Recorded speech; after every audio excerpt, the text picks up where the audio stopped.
안녕하세요. 저는 인터뷰 진행하게 된 마크입니다. 오늘 인터뷰 응해주셔서 정말 감사드립니다. 안녕하세요. 저는 국내 반도체 기업에서 그 메모리 반도체 엔지니어로 일을 하고 있습니다. 일단 엔지니어님에 대해서 좀 여쭙고 싶었어요. 어린 시절에 기계나 전기전자 또는 반도체에 관심을 가져본 적이 있으신지, 그리고 어떤 계기로 관심을 갖게 되셨는지 알고 싶어요. 완전 어릴 때는 자동차, 뭐 공룡 뭐 이런 것들을 좋아했었고, 근데 이제 사실 저희가 뭐 장래를 생각했을 때 아무래도 이제 한 고등학교 정도 때가 제일 중요할 것 같은데, 그때는 제가 어, 좀 아무 생각 없이 살았어가지고 그래서 뭐 딱히 제가 특정 분야에 관심이 있었던 건 아니고요. 음, 제가 뭐 반도체에 대해 관심을 갖게 된 거는, 어, 그 이제 고등학교 저희 선생님께서 이제 전자과를 가면 좋다. 뭐 그냥 그런 말씀을 하셔서 사실 그때 그냥 별 생각 없이 전자과에 갔고, 근데 이제 저희 학과 선배들이 반도체 기업에 많이 가가지고, 뭐 제가 지금 일하고 있는 기업도 많이 가고, 다른 기업들도 많이 가서, 뭐, 그쪽 가면은 뭐, 재밌는 얘기들을 많이 해줘서, 그때 이제, 그럼 뭐 재밌게 일할 수 있겠다 싶어서, 네, 뭐 지금 진로를 선택하게 됐습니다. 엔지니어님께서 자동차에 관심이 많으셨는데, 방금도 말씀하셨지만, 자동차에 또 전자 부분이 더 중요해질 거고, 그런 것도 이제 생각에 포함되신 거였던 거죠. 네네. 아무래도 이제, 네. 네, 반도체가 이제 그때 이제 한창 그 비메모리 반도체에 대한 사람들의 관심, 그것들 그리고 또 실제 그 반도체가 실제 저희 삶에 서 활용되는 제품들에 막 되게 크게 보급이 되던 시기였고요.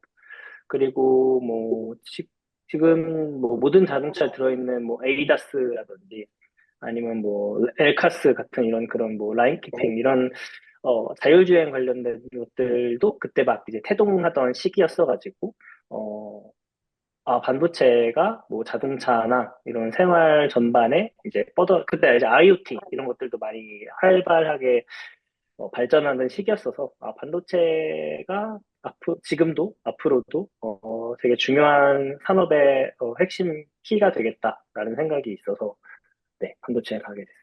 반도체는 크게 보면 이과잖아요. 그런데 이과는 잘 아시겠지만 한국에서는 이과 인재들이 보통 치대나 약대나 특히 의대, 가장 크게는 의대에 가고자 하는 그런 선호 현상이 지금 굉장히 크다고 알고 있는데, 엔지니어님께서 진로를 결정하실 때도 그런 현상이 있었는지, 그런 현상이 있었으면 그거에도 불구하고 왜 반도체를 택하게 되셨는지 궁금해요.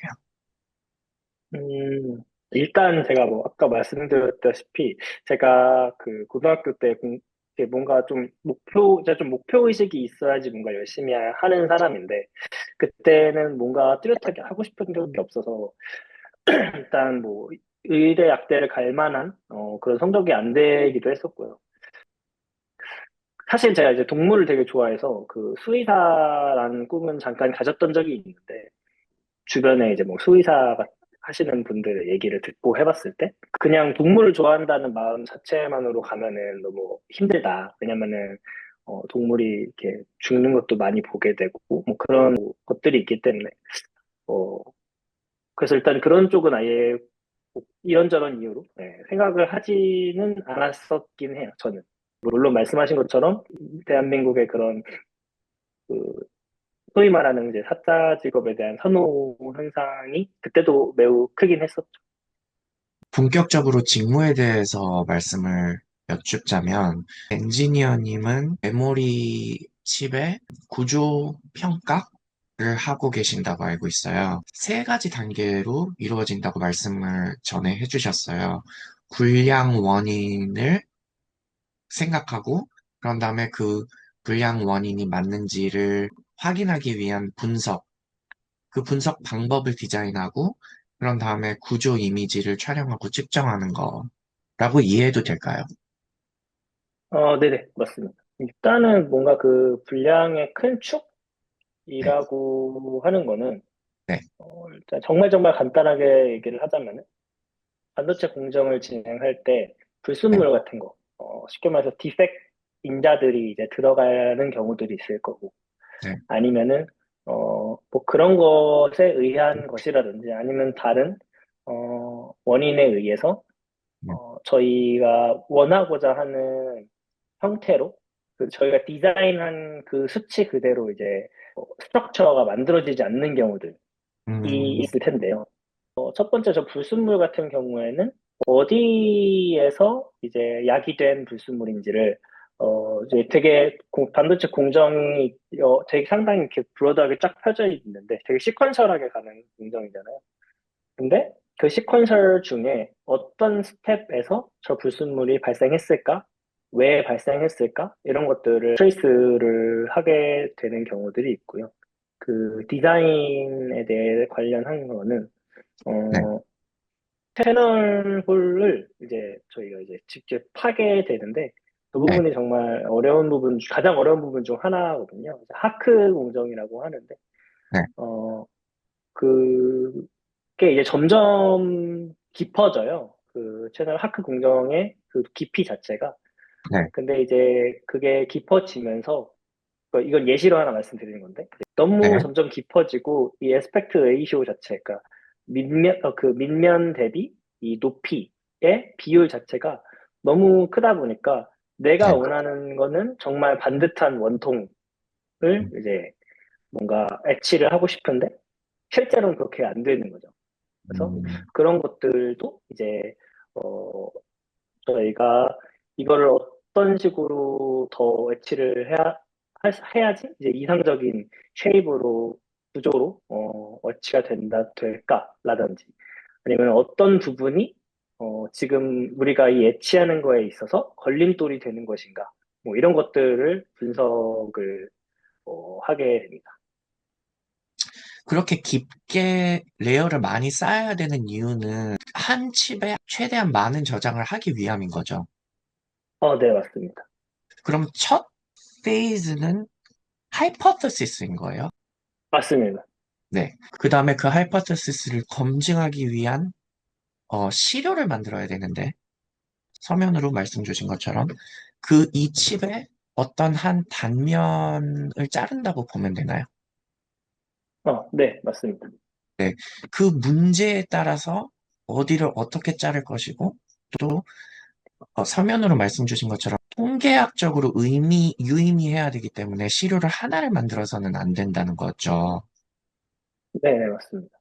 네. 이제 반도체를 만듦에 있어서 하나의 공정을 이제 완성시키려면은, 어, 여러 가지 조건을 가지고서는 스플릿해서 이제 여러 가지 트라이어들을 진행을 하잖아요.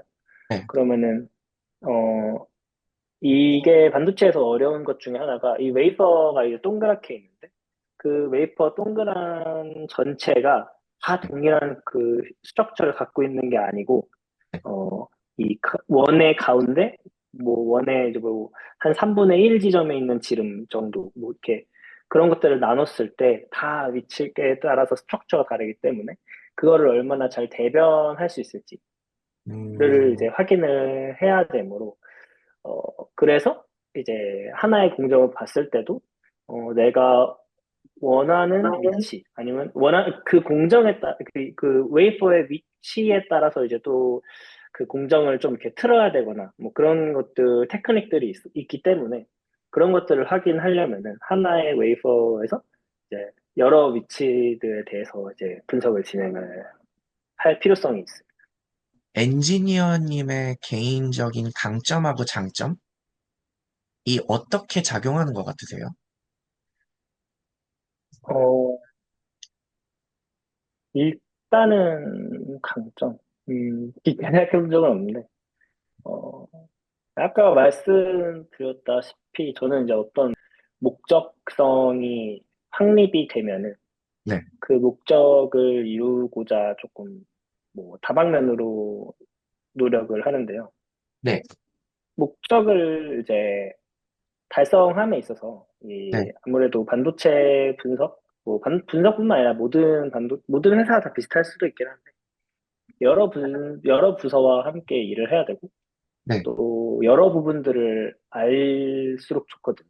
네, 원인, 뭐 디자인, 뭐 이런 것들을 네, 어, 완전 담당하는 부서 분들한테 이제 조금 더 제가 궁금하게 되면은 음, 이 문제가 정말 궁금하다. 그러면은 그 디자인 담당하시는 분이나 아니면 그 부분을 좀 더 나보다 더 많이 알고 있는 분들한테 좀 어그레시브하게 다가가가지고 뭐 해당 부분을 여쭤보고 또 치료 제작뿐만 아니라 이제 측정 같은 것도 되게 중요한 부분인데 그 부분을 위한 이제 뭐 코딩 같은 것도 직접 진행을 하기도 하고 네, 하면서 좀 더 원래는 그 이 세 부분이 어느 정도 이제 세분화되어 있는 부분들인데 네, 그거를 좀 이렇게 브로드하게 다 가져갈 수 있다 뭐 네. 그런 것들이 있지 않을까 라고 음, 생각을 합니다. 저는 되게 흥미로운 것 같아요. 왜냐면은 보통 반도체라고 생각을 하면은, 특히 과학 쪽을 생각하고 엔지니어링 쪽을 생각하면은 하이퍼 스페셜라이제이션이 굉장히 생각이 나거든요. 저는 자기의 그런 물론 스페셜라이제이션이 있어야겠지만 브로드하게 좀 홀리스틱하게 보는 그런 눈도 도움이 될 수 있다는 게 음, 새로 배우는 점인 것 같아요. 저한테는.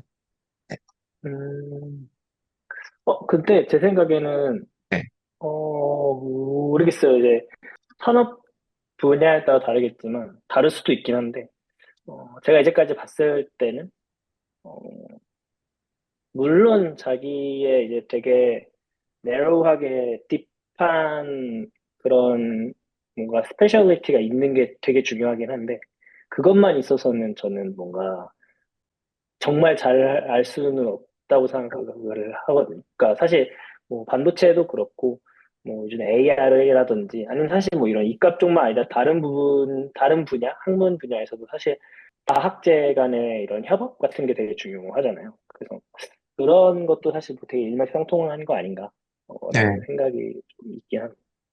네, 맞습니다. 엔지니어님의 시각에서 반도체, 특히 메모리에 대해서 여쭙고 싶어요. 삼성이 반도체를 하겠다고 삼성을 얘기하는 이유는 우리나라에서 뭐 거의 처음으로 반도체를 스케일 있게 한 회사이기 때문에 반도체를 하겠다고 생각했을 때 제가 알기로는 메모리를 선택한 이유가 여러 가지가 있었겠지만 하나는 이제 일본이 먼저 하고 있었고 메모리를 집중적으로 그래서 이제 일본을 벤치마킹한 게 크고 메모리는 범용이기 때문에 소품종 다량 생산이기 때문에 더 스케일러블하다라고 생각을 해가지고 메모리를 한 것 같아요, 처음에는. 어떻게 생각하세요? 엔지니어님의 개인적인 견해가. 네, 저도 뭐 비슷하다고 생각을 하고 그런 로직이랑 메모리의 큰 차이점은 그 제품 자체가 내 거냐 아니냐 그 주권 차이라고 생각을 하는데 로직 칩 같은 경우에는 이제 위탁 생산이기 때문에 내 제품을 사실 만드는 건 아니라서 항상 영업 같은 뭔가 살짝 이렇게 의뢰 위치에 있다고 생각이 되거든요. 하지만 이제 메모리 같은 경우에는 내 제품을 내가 만들어서 내가 파는 거기 때문에 조금 B2B 물론 B2C도 있긴 하지만 B2B에서 그런 산업적인 뭐가 그 비즈니스에 있는 포지션 자체가 다르기 때문에 그런 부분에서도 사실 좀 메모리를 선택한 이유가 있지 않을까라고 생각이 되고 또 말씀하신 것처럼 메모리의 범용성 때문에 더 많이 팔 수 있다고 생각을 해서 하나만 만들면 이게 뭔가 더 많이 팔 수 있다. 규모의 경제도 실현을 할 수 있고 그래서 선택한 게 아닐까라고 생각을 합니다. 엔지니어님께서 말씀해 주시기를 이제 메모리는 범용성이 아니라 특화된 솔루션 때문에 집중을 받고 있다. AI 시대에서 메모리가 할 수 있는 역할이 커질 수 있다. 라고 말씀을 하셨어요. 그 부분에 대해서 좀 설명해 주실 수 있으세요? 일단 그 부분을 저도 잘 알지 못하는 분야이긴 한데 그냥 개인적인 관심으로. 뭐 이것저것 공부하다가 알게 된 지식을 기반으로 말씀을 드리게 될 것 같은데요. 일단은 그 이제 기존에 원래 메모리 자체가 했던 역할이 이제 뭐 네, 크게 D램이랑 SSD 같은 이제 그냥 저장 장소가 있을 텐데 네, 기본적으로는 D램이 상당히 중요한 역할을 했죠. 왜냐면은 어 뭔가 CPU가 계산을 함에 있어서 이 D램이 빨리빨리 그게 필요한 그 뭔가 메모리를 빨리빨리 공급을 할 수 있어야 됐기 때문에 D램이 되게 중요했는데 그게 중요성들이 점점 더 커진 거죠. 왜냐면은 AI가 도입됨에 있어서 이제 CPU가 아니라 GPU로 넘어가면서 한 번에 공급돼야 되는 데이터의 양 자체가 되게 커짐으로써 사실 뭐 그냥 D램만 사용하던 거를 이제 HBM이라는 또 살짝 특수한 그 D램을 만들게 된 것도 이제 AI 때문이기도 하고, 사실, 저 하이닉스라든지 삼성 같은 이런 메모리 기업들이 이제 AI 시대에 각광을 받게 된 이유도 이제 HBM이 시초가 됐고요. 발단이 됐고.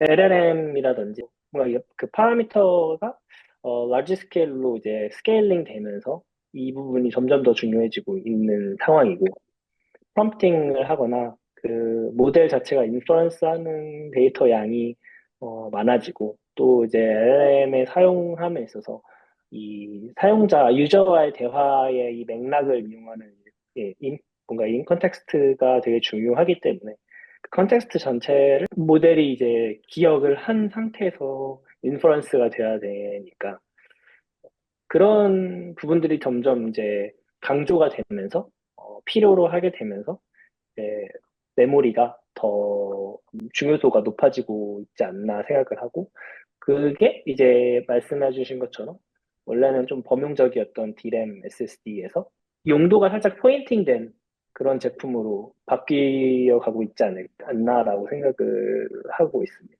메모리만의 제조 난이도에 대해서 여쭙고 싶었어요. 사실 제가 말씀드렸고 잘 아시다시피 한 1년 전까지만 해도 Advanced Chip Manufacturing 이렇게 얘기하면 다 라직 칩에 대한 얘기였거든요. 제가 읽었을 때는 매체에서. 근데 사실 메모리도 그만큼이나 어려운 것이라고 생각을 해요. 그래서 메모리만의 차별화된 난이도를 두 가지를 말씀을 해주셨어요. 구조적 한계가 로직은 평면에서 하지만 D램이나 낸드는 HBM이나 낸드는 이렇게 수직으로 하는 거. 그리고 균일도라고 말씀해 주셨어요. 이 두 개에 대해서 좀 설명해 주실 수 있으세요? 왜 어려운지. 일단은 말씀드렸다시피 단위 면적당 최대한 많은 스토리지를 만들기 위해서 점점 더 높이 쌓고 있는 건데, 아까 엑치를 하기 힘든 이유 중에 하나가, 그냥 쉽게 말해서 가로 대비 세로 길이가 너무 극단적으로 길어지는 건데요. 그러면은 아까 말씀드렸던 것처럼 그 구조를 정말 원하는 대로 디자인대로 만들기가 힘든데, 그게 점점 더 높아지고 있고, 그 난이도가 점점 더 어, 늘어난다고 생각을 하시면 되거든요. 어, 그리고 플러스로, 아까 말씀 주셨다시피, 그 높이 자체가 그냥 높이가 높아지는 것뿐만 아니라, 그 레이어가 켜켜이 쌓이는 그 숫자 자체도 함께 커지기 때문에, 사실상 그 레이어가 그 이제 막 뭐 낸드 플래시 관련해가지고, 신문 기사가 나오면은 뭐 몇 층, 몇 층 이런 얘기가 많이 나오는데, 그 레이어 개수가 이제 층수를 얘기하는 거거든요.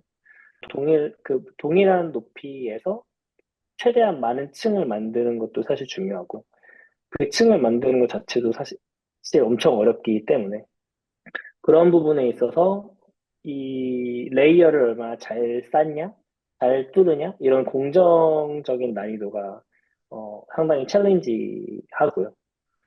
두 번째로 이제 유니포미티를 말씀드렸는데, 그 유니포미티는 아까 말씀드렸다시피 웨이퍼에 어떤 지점, 이 지점마다 그 그 구조의 쉐입, 스트럭처가 조금씩 달라지고, 그거는 이제 당연하게 어쩔 수 없이, 어, 예를 들어서 저희가 이 레이어를만 쌓기 위해서 뭔가 이 데포지션을 하기 위한, 어, 공정이 있을 때, 그거를 되게 균일하게 뿌린다는 것 자체가 상당히 어렵잖아요. 예를 들어서, 뭐, 뭐 세차할 때, 세차 그 폼을 뿌릴 때, 그 폼도 우리가 생각하는 것처럼 그 되게 큰 스케일의 폼도 우리는 이렇게 되게 일정하게 쫙 이렇게 뭐 한 1cm 두께로 균일하게 뿌렸다고 생각했지만, 실제로 보면 상당히 되게 울퉁불퉁한데, 이거는 이제, 그것보다 훨씬 작은 이런 스케일에서, 그것들을 이제 컨트롤 해야 되는 거기 때문에, 그런 것 때문에 그 전체 웨이퍼 면적에 내가 10cm, 뭐, 그냥 뭐 10나노 높이로 뭔가를 쌓고 싶어. 근데 나는 10나노 높이로 쌓겠다고 뿌렸는데, 뭐 웨이퍼의 뭐 완전 센터에서는 10나노로 잘 발렸는데, 웨이퍼의 엣지로 갈수록 그게 뭐 8나노, 뭐 9나노, 8나노, 7나노 이렇게 낮아진다든지, 아니면 혹은 막 높아진다든지, 이런 것들이 유니포미티라고 부르는데, 그런 부분들이, 어, 저런 레이어가 점점 더 얇아진다든지, 아니면은 더 층수가 높아져가지고, 뭐 그런 것들에 의해서 이제 컨트롤 하기가 점점 더 힘들어지는 거죠. 네. 그런 것들이 이제 유니포미티에 대한, 챌린지라고 보시면 될 것 같아요.